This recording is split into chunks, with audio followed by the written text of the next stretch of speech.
Now let's look at a comparator. So I put together all the three outputs, equal to, greater than, and smaller, in the same program. So you can build them separately or in the same as per your requirement.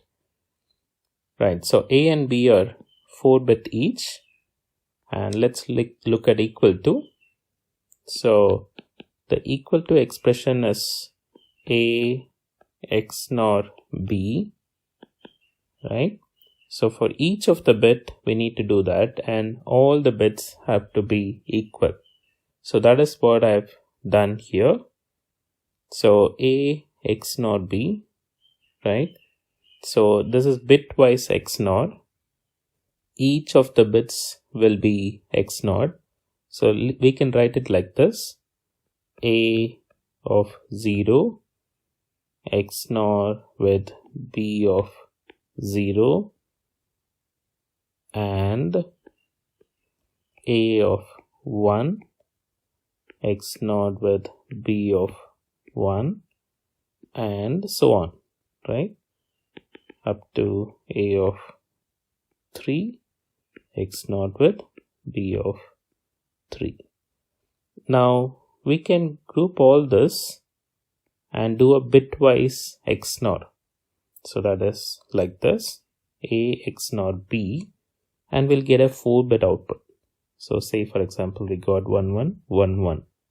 Now we have to AND all of them, and all these 4 bits, and get a single bit. So that is accomplished by your reduction operator AND. So we say AND of A XNOR B, and we get a single bit output that tells us if A is equivalent to B, right? Okay, so for greater than, so if you remember, our greater than expression is something like this.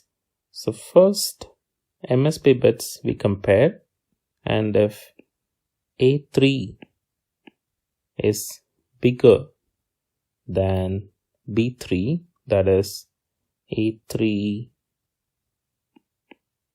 B3 bar, right? A dot in the center.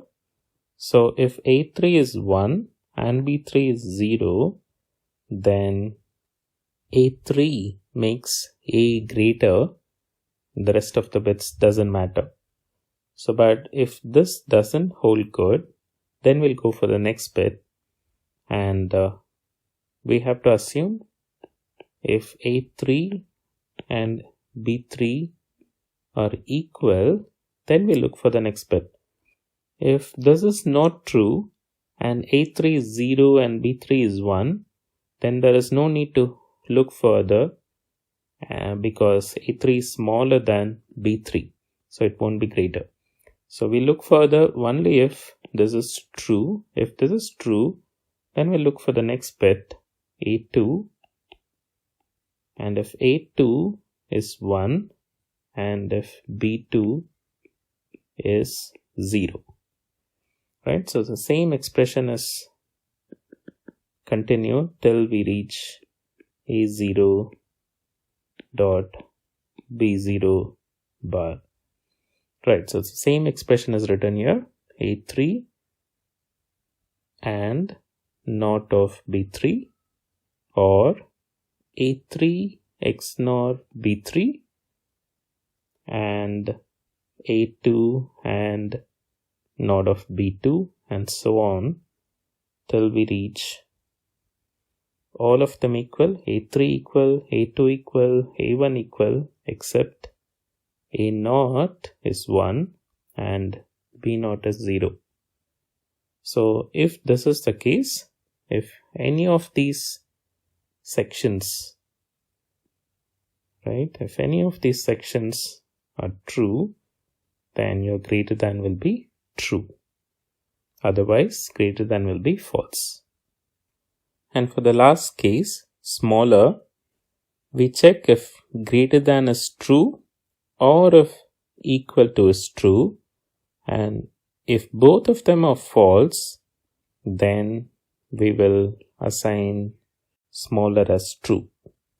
So if either one of them is true, this or this is true, then your smaller is going to get, not off, so it's going to get 0, right? So both have to be 0, only then your smaller is going to get 1, because we are putting inverter in front.